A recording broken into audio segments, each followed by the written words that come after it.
Rich people play to win, poor people play not to lose. And this makes perfect sense when we look at the world of gambling. Imagine someone who wants to get rich, but instead of learning about investing, business, or assets, they choose to bet. It's like trying to build a castle on quicksand. The foundation can't hold anything, it just sinks. Kiyosaki teaches that wealth is built with knowledge, strategy, and discipline. But gambling offers the exact opposite. Instant thrills, empty promises, and loss of control.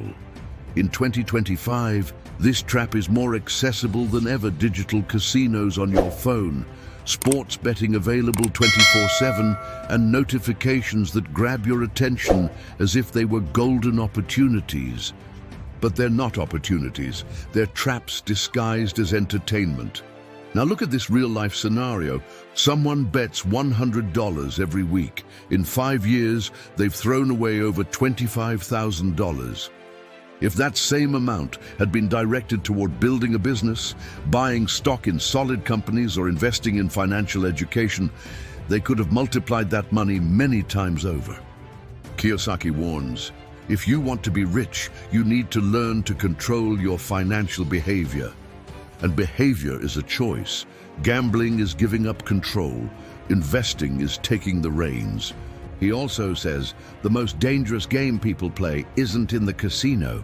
It's the game of ignorance. Because when you don't know how money works, you end up serving the system, instead of making the system work for you. In the end, whoever plays with their money without knowing the rules always loses. So tell me, do you want to keep hoping for luck, or would you rather learn how to build wealth with intelligence and purpose? For decades, we were taught that owning a home was the ultimate sign of success. The saying, married people need a house, became a rule, but no one stopped to ask, does this make financial sense? Robert Kiyosaki was clear in Rich Dad, Poor Dad. Your house is not an asset, it's a liability, because it takes money out of your pocket every month. And that's where many people get it wrong. Let's picture this scenario. Someone saves $50,000 to use as a down payment on a $500,000 house. Sounds like a solid plan, right? But over 30 years of mortgage payments, that person could end up paying over $1 million, adding up interest, taxes, insurance, and maintenance.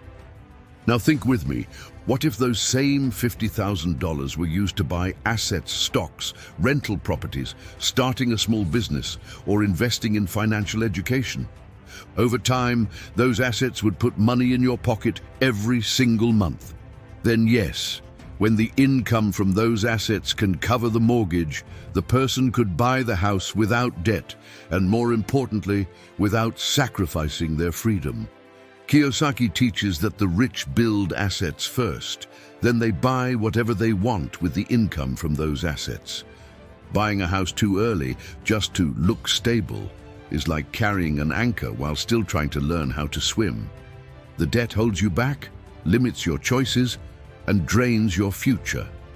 Kiyosaki's golden rule: never buy liabilities thinking they are assets. Learn the difference between the two. In other words, you don't have to give up the dream of owning a home. You just have to change the order. First the income, then the house. How many times have you told yourself, this is it, I'm taking care of my health now? And full of motivation, you sign up for an annual gym membership. But after 2 weeks, everything goes back to normal. Routine takes over, motivation vanishes, and the monthly payment keeps coming. Robert Kiyosaki would say this isn't just a health decision, it's a financial decision disguised as good intentions. Let's break it down. The average gym membership costs around $70 per month. That's $840 a year money that for many literally disappears with no return. Multiply that by 5 years, over $4,000. And the worst part, it's not just the money that's lost, it's also your self-esteem. The frustration of knowing you're not using what you paid for creates guilt, and guilt paralyzes you. According to Kiyosaki, what separates the rich from the poor isn't how much they earn, it's how aware they are of how they spend. He teaches, every time you take money out of your pocket, you're making a choice. Are you buying assets or liabilities? And in this case, a gym membership that's never used is pure liability.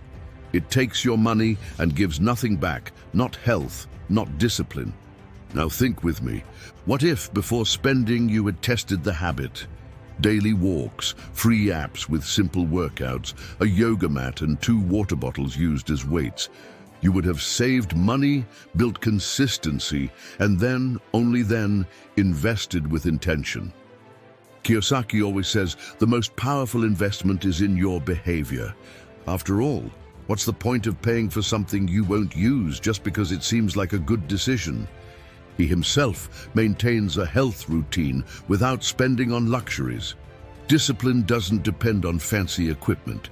It depends on commitment. Practical lesson is not about rejecting the gym. It's about building the habit first, starting small with consistency before opening your wallet. And if you already have an unused membership, stop now and ask yourself, am I really buying health or just losing money on the illusion that I'm trying? In the end, financial freedom begins with small decisions, and each one of them matters. Have you ever seen someone wearing an expensive watch, designer bag, or sneakers worth more than the minimum wage and thought, that person must be rich? Well, sometimes it's the exact opposite. Robert Kiyosaki teaches something powerful. Poor people buy luxuries first. Rich people buy luxuries last, and with money from their assets. In other words, it's not that rich people don't like nice things. The difference is they wait for their assets to pay for them. The poor, on the other hand, use their paycheck, or worse, their credit card. And here's where the great status performance begins. Today's society runs on appearances. Social media sells us a perfect life, designer clothes, luxury cars, international trips, and makes it look like that's what success means. But true success, as Kiyosaki repeats, isn't what you show, it's what you keep. Think about this real example. Someone spends $2,000 on a pair of designer sneakers. That same amount, invested in a fund with a 10% annual return, could become over $8,000 in 15 years. But while the shoes will wear out, get dirty, go out of style, the investment will grow silently, and it will give you something no brand can offer: freedom. Robert always mentions that the rich focus on quiet assets, stocks, real estate, businesses, investments that work while you sleep. Luxury consumers, however, crave instant applause, but that applause is expensive and often comes with debt, anxiety, and insecurity. Buffett, Kiyosaki's mentor, wears a simple watch. Zuckerberg, the same t-shirt every day, and both could buy anything they wanted. The difference? They don't have to prove anything to anyone. Kiyosaki reminds us, true luxury is being able to say no to what you don't want to do. It's having free time, peace, choice. So tell me, do you want to wear a designer brand or wear the peace of owing nothing to anyone? Remember, before buying something expensive, ask yourself, is this bringing me closer to freedom or just to appearances? Am I buying an asset or just feeding my ego? Money talks, but financial knowledge speaks louder.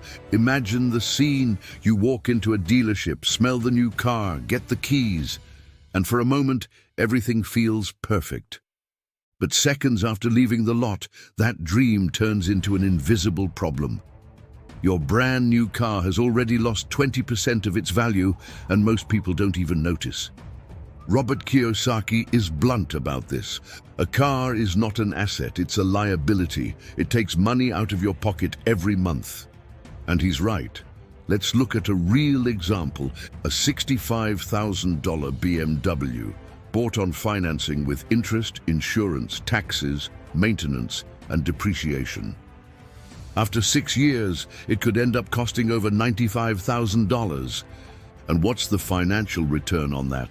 None. The car didn't generate income. It only generated expenses month after month. Meanwhile, that same amount could have been used to buy assets, a rental property, profitable stocks, a franchise, or even invest in financial education to multiply your earning potential. But what do many people do? They trade in their car every 3 or 4 years, and every time they start over new payments, new insurance, new fees. It's a cycle that keeps them trapped. Kiyosaki teaches that a true investor thinks in terms of cash flow. They only spend on things that put more money in their pocket and avoid anything that slowly makes them poorer without noticing. Want a practical example of how rich people handle cars? They follow the smart car buying rule. 20% down payment, financing for no more than 4 years. The total cost of the car should not exceed 10% of your annual income, and if possible, pay in full. Or even better, buy a used car 2 to 3 years old that has already gone through the steepest depreciation. Buffett does this, Kiyosaki too. Both understand that a car is transportation, not a status symbol. It's not what you drive that makes you rich. It's what you save, invest, and multiply. So ask yourself, are you buying a car or buying a problem that will last for years? Kiyosaki's final lesson here: use assets to buy liabilities. Never use your salary. Never use debt. It seems harmless, right? Coming home, turning on the TV, opening a video game, just relaxing after a long day. And there's nothing wrong with entertainment. But the question Kiyosaki would ask is this habit putting money in your pocket or taking it out? Let's look at the numbers. On average, an adult spends more than 5 hours a day on passive entertainment between streaming, social media, and games. That's 1,825 hours a year. Do you know what that represents? Enough time to complete a degree, learn a new profession, or start a business from scratch. Now think with me, what if you used half that time, just half, to study investments, business, marketing, real estate, or personal development? In 5 years, you'd be on a level most people can't even dream of. Kiyosaki always says, rich people educate themselves every day. Poor people distract themselves every day. The difference, it's not intelligence, it's how they use their time. While many spend hours watching series, others are studying finance. While some are playing, others are creating. While some watch other people's lives, others are building their own. And what about the cost? Streaming platforms, consoles, games, microtransactions. It's easy to spend $2,000 a year on all this, and in the end, the only thing that grew was the bill. Kiyosaki would say that time is an underestimated asset today. Lost money can be recovered. Lost time, never. He teaches that you should treat your time the same way you treat your money, with strategy. If you don't waste money on anything, why waste time on just any distraction? A practical suggestion from Kiyosaki: reduce passive entertainment to no more than 2 hours a day, and dedicate at least 1 hour to reading and 1 hour to learning. It may seem small at first, but over time, it changes your life. The question now is, do you want to keep watching other people's lives or become the main character in your own? You work hard all year long. You deal with pressure, exhaustion, traffic, bills. And when vacation time comes, the temptation hits hard. I deserve this. I'll finance that dream trip. I'll figure out how to pay later. But here's the truth. Few are willing to say, you might deserve the rest, but you don't deserve the debt. Robert Kiyosaki teaches that financial freedom is an wisdom antecedent. Now imagine this, a luxury 20,000, if poop. Now think with me, what half that invest? To create passive income without guilt, without debt. That's what the rich do. They plant before they harvest. They build assets before they enjoy luxury. They don't let short-term desires destroy long-term freedom. Kiyosaki says it clearly. Most people sacrifice their finances to look rich. Truly wealthy people do the opposite. They organize first, then enjoy. You don't need to stop dreaming of amazing vacations. You just need to change how you reach them. Want to take a dream trip? That's fine, but plan it. Save, invest, create income that pays for it without robbing your peace. Because traveling with debt isn't freedom, it's a burden. The real journey is the one where you travel with a clear conscience, where you come back lighter, not more in debt. And that's only possible when you learn to make money work for you. Do you know the most common and most dangerous mistake millions of people make every day? Working hard, their whole lives, and never building assets. They wake up early, sit in traffic, follow orders, meet deadlines, do overtime. But at the end of the month, all they earn goes to bills, debt, rent, groceries. And the cycle starts all over again next month. Robert Kiyosaki calls this the rat race. You run and run and run, but never get anywhere. And the reason is simple. These people are trading time for money, but they're not building anything that works without them. They live off effort, not financial intelligence. Now think about this. If you stopped working today, would money still come in? If the answer is no, then you don't have assets. And without assets, there is no freedom. Kiyosaki explains that assets are anything that puts money in your pocket without you needing to be there. It could be a rental property, dividend-paying stocks, a revenue-generating channel, a digital book that sells on its own, or even a small business that runs with a team. And here's the most powerful part. You can start small, with little money, but with a lot of knowledge and clear intention. Every asset is born from a smart choice. It's not magic, it's mindset. Most people spend their lives building other people's wealth, their bosses, the companies, the banks. But the rich build for themselves. They live off their assets, not their paychecks. Kiyosaki always says, the poor work for money, the rich make money work for them. Now the choice is yours. Are you going to keep working until 65, hoping for a retirement that might never come? Or will you start today to create income streams that keep working even while you sleep? Freedom doesn't happen by accident. It's something you build. And the best time to start is now.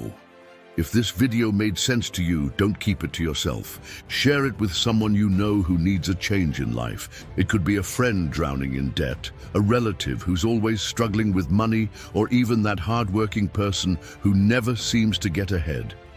Sometimes a single conversation, a video like this, can open someone's eyes and change an entire destiny. And if you haven't subscribed to the channel yet, do it now.